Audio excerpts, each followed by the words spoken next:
Yo, what's up mga kaibigan? Nalina tayo magkwentuhan. Opisyal nang na-trade ang former Finals MVP winner Jaylen Brown patungo sa Philadelphia 76ers at magiging kapalit niya nga ang multi-time All-Star Paul George kasama ang dalawang first round pick at dalawang second round pick. Sinubukan nga ng Celtics na may sama si VJ Edgecombe sa deal na ito, subalit tumanggi dito ang Sixers at nag-counter offer sila ng mga draft picks. Madami nagsasabi na downgrade umano ito para sa Boston Celtics dahil palaos umanong Paul George ang nakuha nila na kapalit ni Jaylen Brown na nanggaling pa lamang sa kanyang best regular season performance. Sa ngayon, ang Philadelphia 76ers ay nag-approach na din nga kay LeBron with the hopes na mas naging appealing para sa all-time scoring leader ng NBA ang kanilang team matapos na makakuha ng player na nasa kanyang prime na tulad ni Jaylen Brown.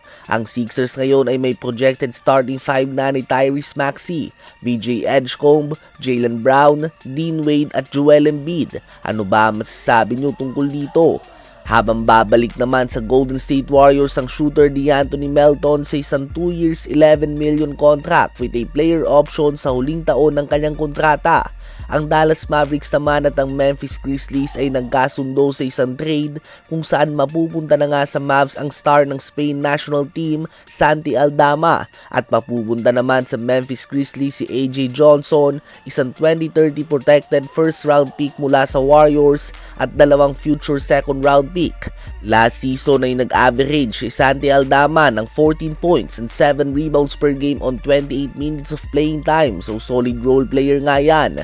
Habang patuloy naman na nagpapalakas ang Houston Rockets, kahapon nga ay inanunsyo pa lamang na nakuha na nila ang Serbian shooter Bogdan Bogdanovic at kanina naman ay inanunsyo na din na ang former Defensive Player of the Year winner Marcus Smart ay pipirma na din sa Houston Rockets ng 2 years 13 million contract. Tuluyan na nga itong umalis sa Lakers dahil hindi na nga kayang tapatan ng Lakers ang 13 million na ito dahil naubos na nga ang kanilang budget kay Austin Reeves at Walker Kessler.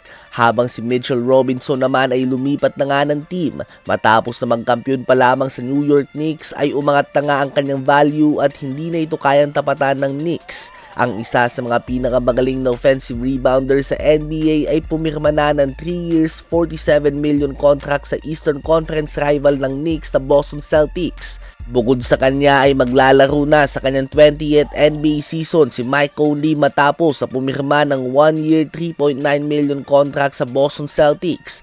Habang humiwalay naman si Moritz Wagner sa kanyang kapatid na si Franz Wagner. Si Mo Wagner ay pumirma na ng panibagong 2 years 19 million contract sa Brooklyn Nets.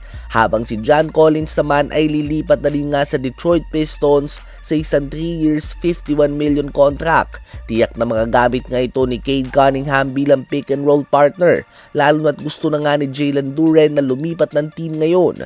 Ano ba masasabi nyo tungkol dito?